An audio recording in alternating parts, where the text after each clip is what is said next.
G'day, welcome to the Wood Life. I'm Len. And I'm Phoenix. We did actually do an introduction to this trip that we did on this weekend, but my GoPro crashed and deleted all the files off the memory card. So we're having to do it again. We've already been on our trip. Yep. We've come back, and I will admit we didn't get much footage this weekend. There is an explanation amongst the video that I actually pulled a muscle in my back just before we left. So it meant that most of Saturday I spent laying in bed.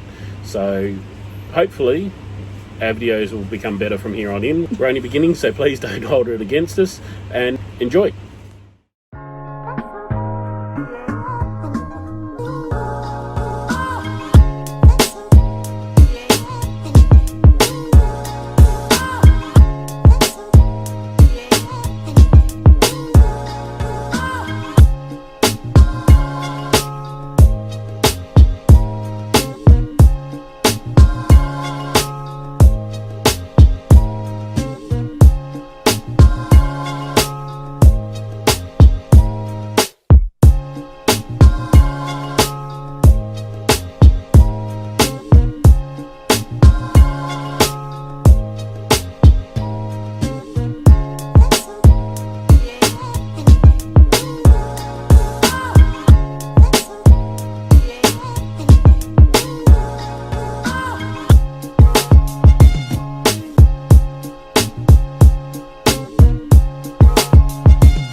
Hello. Thought I'd start out with a bit of an explanation as to why I'm back on here again. I would have liked to have had a bit more footage by now, but I have done my back again. So I've spent most of today, well, I should have been out enjoying the scenery and the Murray River and everything. I've spent most of it laying in bed. But moving on from there, I thought now my pain's eased off a little bit. Take this opportunity to show you all my 2010 GU Patrol. Like I said, it is a 2010. It's a 3 litre auto, and before anyone says anything about it in the comments about it being an auto, I drove trucks for 20 years and I no longer have any interest in manuals. I find the auto easier to control, and I find the auto a lot more responsive and more benefit to me through four-wheel driving and also regular driving, because I've become lazy and just have no interest and no reason to want a manual anymore. So moving on from that, it's obviously got the standard Nissan bar on it, which I see no purpose in changing. It does me perfectly fine. It's a winch bar. The only additions I've done is an extra aerial mount and the indicators and parking lights mount LED. I've got the King's laser projection spotlights, and I absolutely swear by them. I did have a pair of 9-inch LEDs on here, which I thought were the duck scouts. I've now changed over to the laser projectors, and I find them to be absolutely brilliant. Moving on from there, we've got the Dominator Extreme winch on here, which so far the only time I've had call for using my Dominator winch is not for towing myself out, not for towing Mitsubishis or anything like that out, but to remove a Toyota from its bogged position. And all I can say is thanks Telford for the opportunity. Good job, mate. Love the ability to be able to tow a Toyota out of a bog spot. I do have 2 of the Electrophone 6DB aerials, which I do have 2 UHFs in here. As far as the front of the car, just your typical stuff, bug deflector, standard Nissan snorkel with a different top on it. The engine itself has small modifications, very minor, not the extreme that I'd like to go to. eventually, one day, I hope it will actually have a V8 diesel under here. The only real major modification that you'll actually see physically is it's got a modified performance pipe there, which initially on these it had the two standard Nissan pipes with the air box down the bottom there. This one pipe cost less than what that one pipe that went down to there cost, so that's why that's on there. It also gets rid of the resonator down here that lets it make that little bit of a turbo whistle out of the exhaust. It does have a second battery, purely for the operation of the winch, and also the fridge, and my electric brakes run off the second battery, so I'm not interfering with the main battery. All my power to the Caravan, when it's plugged in, comes through this second battery. So that way I'm not taking it from the main battery. It also has a second cooling fan on the front, which, while it was an option on these, this one did not actually have it. Obviously you can see all the circuit breakers around. There's the battery switch over the back there. And also, as you can see, it's as dirty as anything. So, moving on from there. On the side here, we have the Sanhema mirrors. No, they're not clear views. These mirrors, while they're cheaper, I figured clear views is probably a bit of an expense to break with some of the terrain that we go through and some of the challenging spots we put our cars, which if you look closely you'll actually see there is quite a few scratch marks down the side and also down the mirrors, especially when friends take me on tracks with my Caravan where I should not be. Thanks, Harry. Obviously they're your standard slide out mirrors for caravanning, and they've got the upper and lower mirror on the inside for being able to show your close-up and also the concave mirror for further away. The other things I have is you'll never buy one of these. Reason being, that was modified by my best mate. That is Morgan's Workshop, who's currently not trading at the moment, but ideally, hopefully you will get back to it. That was originally an ARB roof rack which came to there, and it stopped about here. He took it, I dropped it off to him, he took it, cut it into the two hoops, and when he cut it into the two hoops, it immediately twisted, so he straightened it the best, like it was pretty well spot on. He's lengthened both the top and the bottom. He's put all the sides back on that were originally on there, made the front section for it, and also put the mesh in, modified it to take these legs, because originally the legs that we had on sat higher and did not do as good a job as what they have.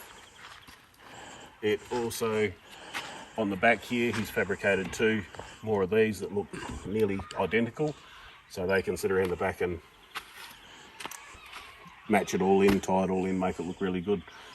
I like having that roof rack. I don't think it'll ever come off. The only time I've ever had a problem with it was reversing it into where I used to live, and actually hit I put new tyres on it and actually hit the roof and slid it forwards. So while I don't really want to show you the inside because it's disgusting, it's just your typical automatic Nissan Patrol. I've got the Tow Pro Elite in there, and I've also got the throttle controller, which I'll go a bit more in depth in the throttle controller in a minute. Also in there, I've taken out one of the cigarette lighter plugs and put a USB in the front. I also do have a secondary cigarette lighter port underneath, which runs to my sat nav, which I hardly use that much anymore because we've got it all on our phones. I do also have a double DIN Pioneer head unit in there, DVD combo, which thanks to another one of my good mates, Robert, I got off of him for a very good deal. Other than that, that's pretty well stock in there. The only other thing it does have in there, I will admit, it does have the roof console with the TX 4400 up in there, and further back it has the SRM 9030, which is the second UHF. all fitted into that roof console. Tucks it all up out of the way, makes it all very nice and neat and hidden away well.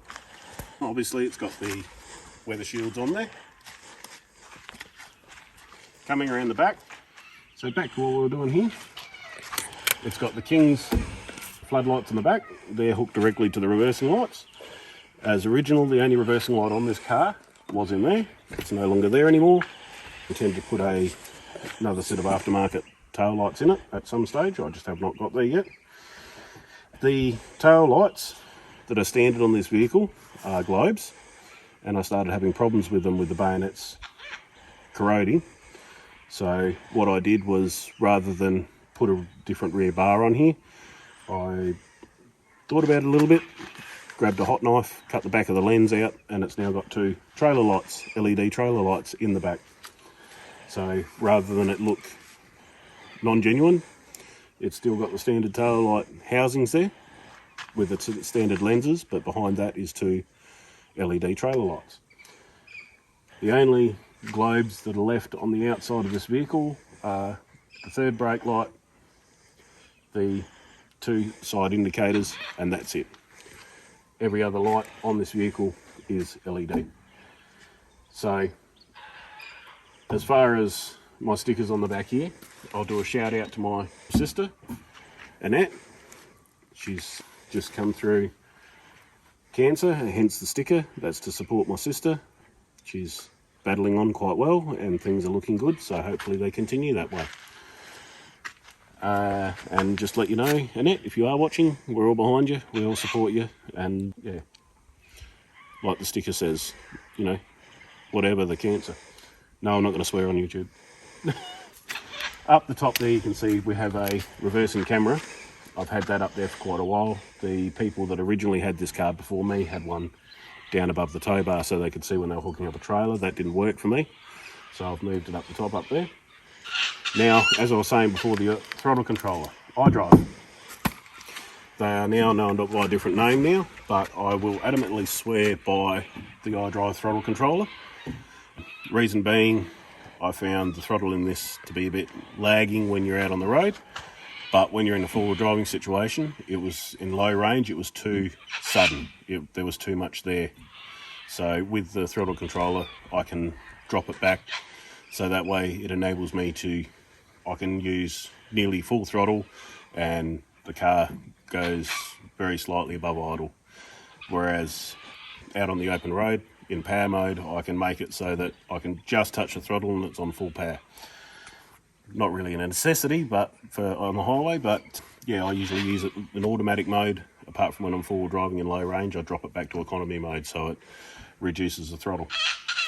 So moving on from there, in the back, yes, I need to lubricate my hinges. We do have another camera up there. That is there for the purpose of the dash cam that I didn't point out. So I have a front and rear facing dash cam. Got a 60 litre Waco, and everyone can say what they like about Waco versus Engel. I've had that Waco for longer, no, I tell a lie, for as long as, it's nearly as old as Phoenix. Phoenix is a couple of years older than that fridge. So when you look at that fridge is about 14 years old, and the only problem I've ever had with it is the thermostat on it died once. Been fixed. I did break the hinges on the lid, got a new lid for it, had the thermostat replaced, and it has not missed a beat since. Always quite good. As far as our stuff in the back here, I do have, sitting over there, the King's compressor. Yes, I've been to the 4-wheel drive Super Center website, can you tell? So we have the King's compressor, we have the King's roadside patch kit. I do have the King's recovery kit, but that's sitting at home because A, I forgot to bring it, and B, I didn't see what we were doing any 4-wheel driving, didn't see the necessity. Other than that, I do have some of the illuminator LED lights and everything, like for the strip lights for in your annex and all that sort of stuff. So only other things I can talk about, I run Westlake radial mud terrains. They in fact 285s, and I find that they handle the terrain a lot better. The mud terrains, I'm getting extremely good wear out of them. I do a fair bit of dirt driving, as you can tell with the fact that it's as dirty as anything. So obviously I will bring attention to my little hub cover here. That is the logo for Morgan's Workshop.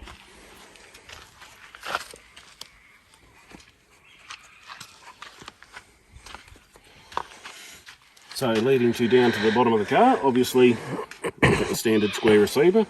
I've got the adapter plate there for the stabiliser arms for the Caravan. Not really necessary for me to use because I have found that my Caravan tows extremely perfectly. It's solid as a rock and has not missed a beat most of the time I've had it out on the road. Down underneath, which I can't bend down to show you, there is an Anderson plug and the flat 12-pin receiver for the trailer plug. I do not use the 12 pins, as you can tell with the fact that I've got the Anderson plug, but it was one that I had available and the one that was on there broke. No, I won't run around plugs because that then brings it down lower and at this stage I don't see a point. The only other thing I can point out is up on the side there I have the King's 2.5 metre awning.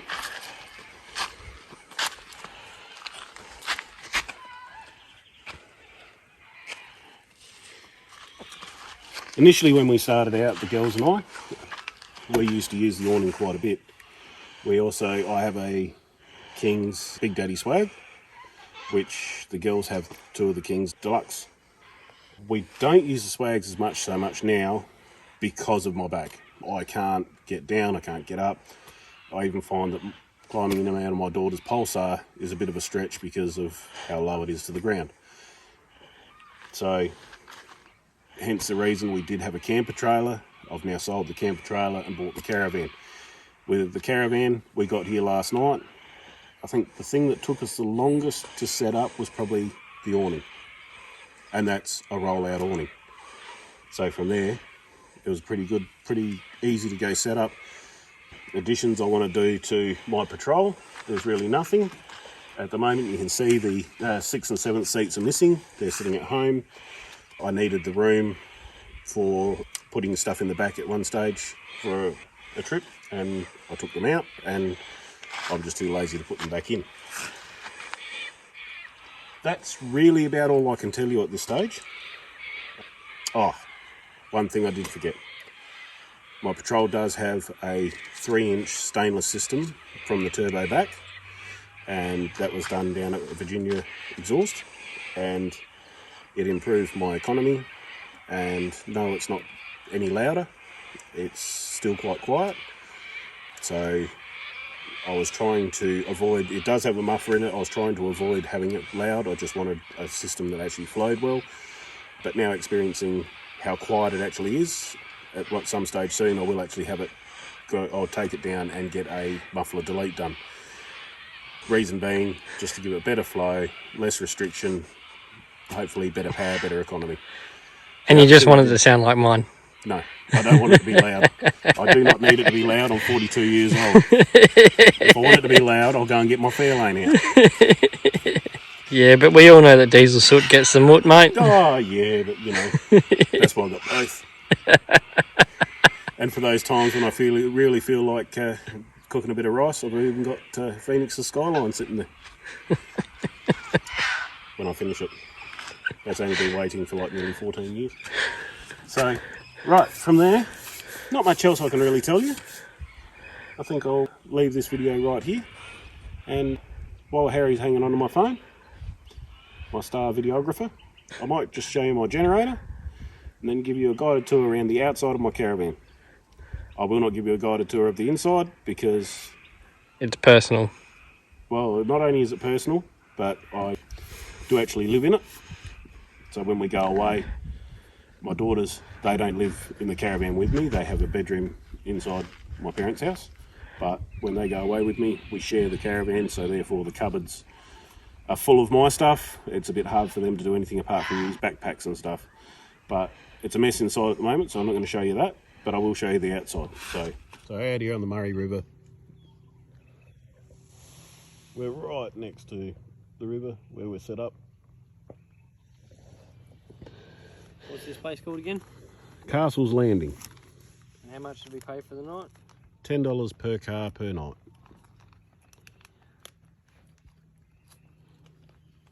Ah, the Serenity. This is my SP powered equipment generator. It is a 7 horsepower and 3 kilowatt generator.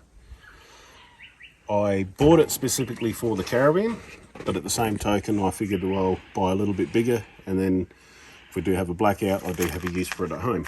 We've been running it last night and we ran it a fair bit today. It quite successfully runs the air conditioner, the TV, the modem, the fridge. It's obviously just typical 240 volt out. You've got a 12 volt out, got an RCD. So yeah, it's easy start. Turn it on, bit of choke, pull start, away it goes. And we've had it run for quite a few hours today, and I do believe it still has quite a bit of fuel left in it.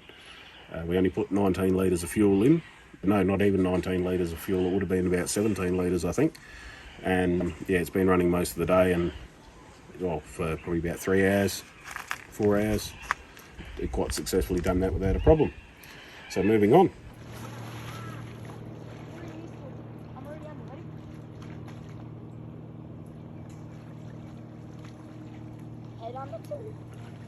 Kids out having a swim. Right, so onto the Caravan. So this is my home when I'm home, and my home away from home. Bought off of a friend of mine. I managed to get this for a reasonable steal. It's a 19-foot Caravan. It has a double bed at the front, has your island table with a bed, lounge on the other side, kitchen at this end, roll out awning. I, for the first time last night, left it open all night. I have previously before, I will apologise. I have previously before, but I did have all the walls up and had it all pegged out. This is the first time I've left the arms on the side of the van and had it out like it is at the moment. I'm very impressed. I like the awning. Not long after I got the van, a gust of wind did catch the awning and broke both mounts through the awning over the roof, hit the air conditioner and smashed the top off the shower top.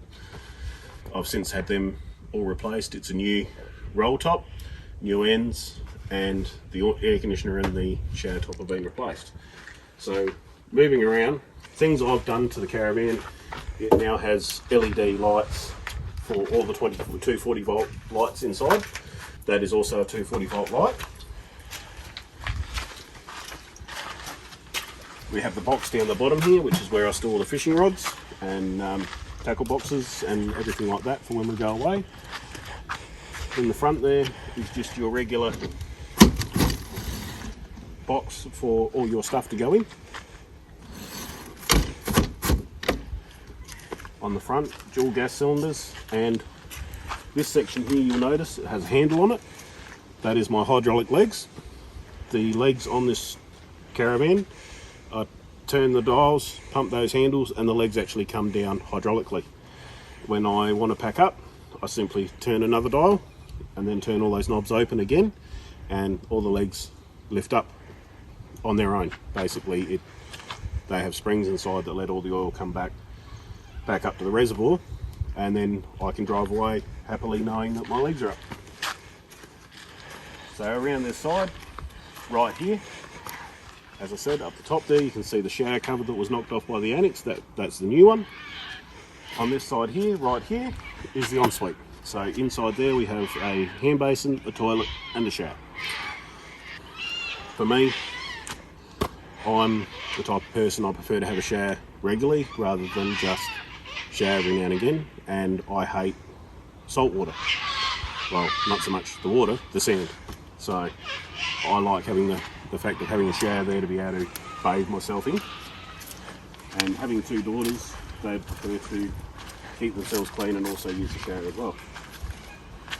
Right here, behind this panel, originally when I bought the Caravan, it had a 240 volt fridge in it. I have since removed that fridge, and I managed to pick up a 110 litre Dometic Caravan fridge, a 3-way. At this stage I don't have gas or 12 volt connected to it, purely because of the reason that I put it in and at that stage I needed it connected to 240 volt obviously. The 12 volt I still needed to do some work on, and at that stage I was too busy to be able to spend the time on doing stuff on it, which now I'm at the point I can actually spend time doing these sort of things and working on this sort of stuff, so that will happen. The 12 volt was intended to be connected this weekend, but I didn't get time, hence the reason for bringing the generator. Right here, the Camac 12 volt instantaneous hot water. That's another thing I will swear by. On their website it does state it is not for cold climate weather, so when it is actually down around 0 degrees it will have trouble getting very hot. Down underneath the fridge there is a 12 volt pump connected to 2 tanks that are underneath the Caravan. I have 2 80 litre tanks of water, which I do have gauges on, so I can tell how much water is being used. The 12 volt pump still works well with the hot water service, so we can wash dishes, whatever we like. My drain is set up with 2 pipes on it. I have one that I can run out the side and one that I can run out the back, or I can blank one of them and just use one, whichever I want to do. I've never used both of them at the same time at this stage. I do have a catchment bucket for when we are out free camping like this. Most people don't usually want you running your water just straight on the ground, so it is an idea to check that when you're going free camping as to what the regulations for that particular campsite are. And moving around the back, obviously the holder for the annex for the poles, and that's really about all I can tell you. Here we are on the second day. Phoenix is relaxing, reading a book, pretending to read a book. I'm talking. We've got Harry over here. He's fishing, so am I. And that's all that's here, apart from Tanner. How you going, guys? My name's Harrison, and this is my 2006 Triton 4x4. We'll start off with the Ironman bull bar and my beautiful spotlights that like to move a lot, aka I work in the bush and I hit a kangaroo. Haven't got it fixed yet. I've got a King's Dominator winch, 12,000 pound, got me out of some sticky situations.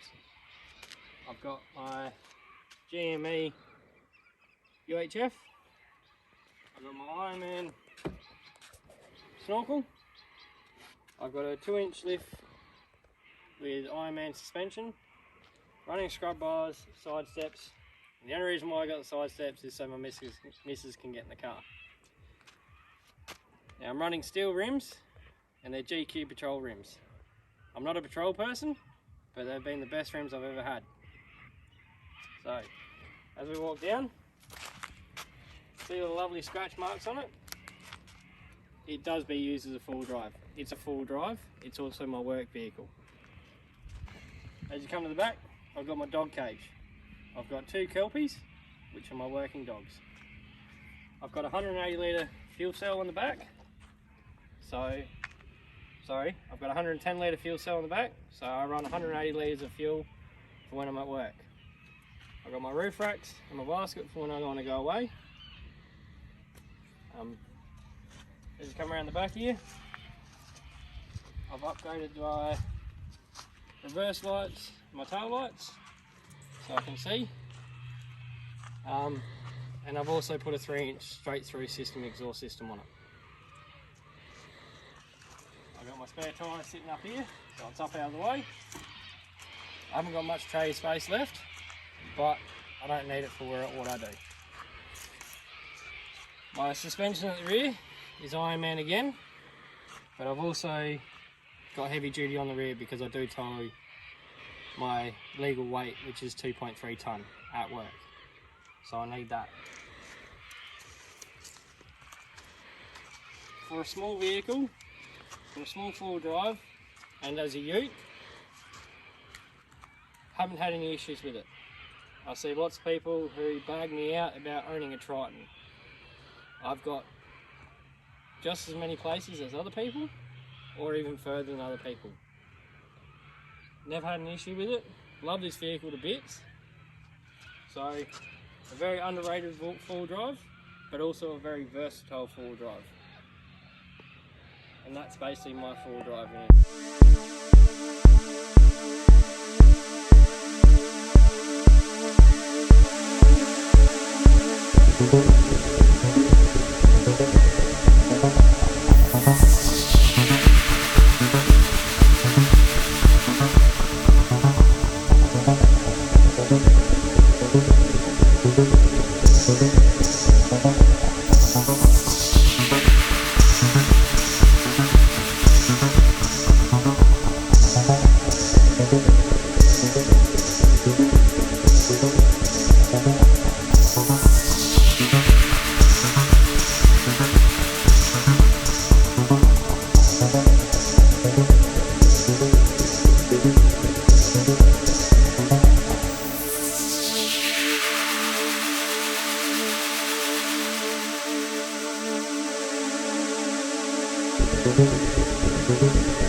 One thing I forgot to include in the video, this is my mate Harry. We quite frequently go away together, and one thing that we always make a point of when we are away, you'll see we're standing next to this beautiful rubbish bag here. I want to make a point to everyone that the only way we can have places like this to go camping in is if you pick up after yourself. It's not hard to do. One of our most favourite places on the Yorke Peninsula is looking like it might be getting closed down. It's Cape Elizabeth, because people can't pick up their rubbish. It's not hard to do. What you take in, you take out. Simple as that. Right, so we're ending the video here. Well, we had a fun-filled weekend with Harry and Tanner, and even though Dad wasn't really up to it, I'm sure he had a fun time too, even though he didn't catch any fish. Harry, on the other hand, caught what, 4? Yeah. We were missing part of our trio this weekend. Jacinta couldn't make it, but I know that she would have liked to have been there with us. As Dad and Harry were saying, Cape Elizabeth up near the Moon to Sand Dunes is running the risk of closing down because people can't be bothered picking up all of their rubbish and aren't cleaning up after themselves, which is one of our go-to spots when we want to go full driving or camping or fishing or anything really. With what Phoenix, Harry and myself were all saying, it's up to each one of us to look after what we've got, what we've been given. We've got to make sure that we are able to still have somewhere to go when we wish to. So we plead with you that when you go to somewhere like this, even if it's not your rubbish, please pick it up, because every person taking one full rubbish bag of rubbish away makes it a cleaner place. And when we get to the point where there is no rubbish left behind, we're able to do it without all of us having to pick up everyone else's rubbish. And we are more likely to be able to see all these beautiful places and not have them shut down or closed because people can't be bothered. I also want to add that where we stayed is called Castle's Landing up near Blanchetown, and you can find their contact details on the internet, and it costs $10 per car per night, as I said in the video. And to us, even though it does have its drawbacks, there is no amenities, it is free camping as far as there's no power, there's no water, but you do have the Murray River right next door, and to us, with the fact that the whole weekend we were there, we only saw one other car, and they were there purely for fishing for the day. So we had the place to ourselves. It was brilliant to be able to watch the boats coming past. At the same time, it's still a very tranquil place and very good to enjoy. Tanner and myself also had an excellent time in the water, as you probably saw from our video. We especially had fun when all the ski boats and boats came past, because they make waves, which is excellent for if you want to bring children along camping and you don't know what to do. Just give them some time to play in the water, maybe a boogie board or two. Well, thank you very much for watching our video, and we both do apologise for our extremely poor editing skills. We're just learning, and we want to make sure that this is all done by us ourselves. You will get to see a lot more action-packed videos rather than what we put up this time. As I said, the reason for this being such a laid-back video is because of me injuring my back again, and next time I hope that we are able to go back to one of our four-wheel driving spots, whether it be for a weekend or whether it just be for a day, so we can actually start a bit more action on our videos. I greatly appreciate you all spending the time to watch our video, and I hope you've enjoyed it. So if you like this video, please don't forget to give us a like, don't forget to subscribe, and also hit the bell for post notifications for when we post a new video. Thank you very much. Bye. See ya. With someone you are